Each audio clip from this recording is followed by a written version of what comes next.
Hi everyone. Recently I was watching some videos in which some Christians invoked the complexity of the universe as a proof of the existence of God in an argument against evolution. And it got me thinking about the simplistic approach these same kind of Christians make about other controversial issues in contemporary society, particularly, well, you'll see. As always, I welcome any and all of your comments, favorable or unfavorable. Just don't be a jerk. And if you want to help this channel grow and reach a wider audience, give this video a like and a share, and subscribe if you want to keep up as I release new videos. If you'd like to support the channel financially, there's a link in the description where you can give a small donation or even set up a monthly contribution, all tax deductible. Thanks for clicking on the video. It's not very long, so I hope you'll watch it through to the end. Evangelicals like to point to the complexity of life, indeed the complexity of the entire universe, as conclusive evidence for the existence of God. You probably know this argument as intelligent design, or perhaps you've heard of it in the form of the watchmaker's analogy, and it goes something like this. If you stumble across a watch and note the complexity of its gears and springs and the precision with which it works, you wouldn't assume that it was just the result of a random set of occurrences that just happened to form this watch. Instead, you would infer that there was a watchmaker behind the watch, one both intelligent enough to conceive of such a complex mechanical object, and one skilled enough to make it. And life is of an order much more complicated than a watch. Therefore, there must be a life maker.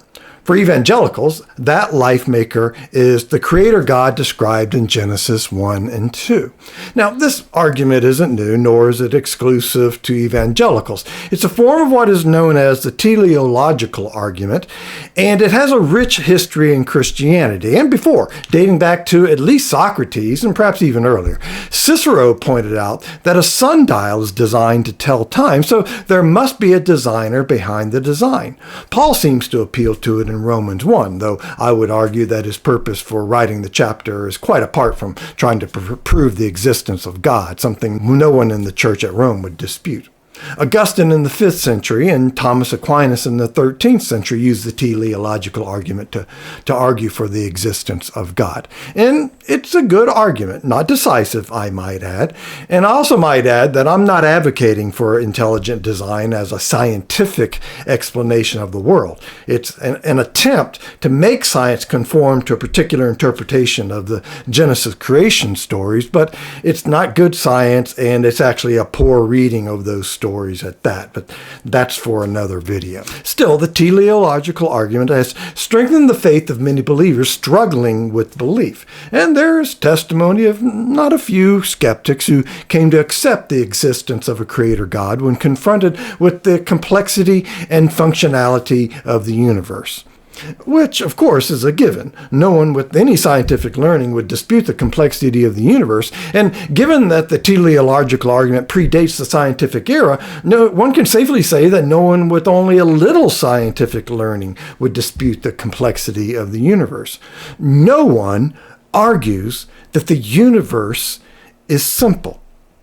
It's thus maddening to hear evangelicals reduce human sexuality to an insipidly simple meme like God created Adam and Eve, not Adam and Steve. Or that human sexuality is just about penises and vaginas, estrogen and testosterone, X and Y chromosomes. It's much, much, much more complex than that. And why would you expect it to be any different? Life is complex, and what is more fundamental to life than creating new life? Sexuality in all its forms, sexual expression, sexual orientation, gender identity, the presence or absence of sex organs, etc., all of it is incredibly complex. There are no less than 16 different combinations of factors at play in determining how a person presents sexually, who they are attracted to, if they're attracted at all, and whether the way their brain identifies sexually matches their genitalia. And that's being conservative. It may be 4 times that many factors. And this shouldn't be surprising. As evangelicals like to point out, the universe is complex. Life on earth is complex. Human life is complex. Most of us have only had high school science, which was necessarily elementary in its presentation. So yes, XY chromosomes typically produce males. But high school science teachers don't say the typically part to avoid having to get into all the variations and complexities of human sexuality when the one student who was actually paying attention asks, wait, typically? You mean there are girls out there who don't have two X chromosomes? They have XY? And the answer is yes, but it's complicated. And of course, at that point, everyone in the class would probably wake up and pay attention, and that would be a good thing. But instead, we're just taught a simple binary formula. XX produces females. XY produces males. But it ain't always so.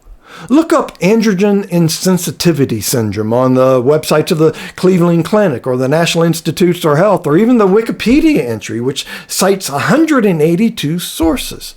The more you investigate the medical and scientific literature, the more you'll realize how complex human sexuality is, which comports with the complexity of life in this vast and intricate universe. And if you're an evangelical who likes to use complexity to point to the reality of a creator God, you should be pointing to the complicated nature of human sexuality and going, see, instead of reducing God's creation to a meme.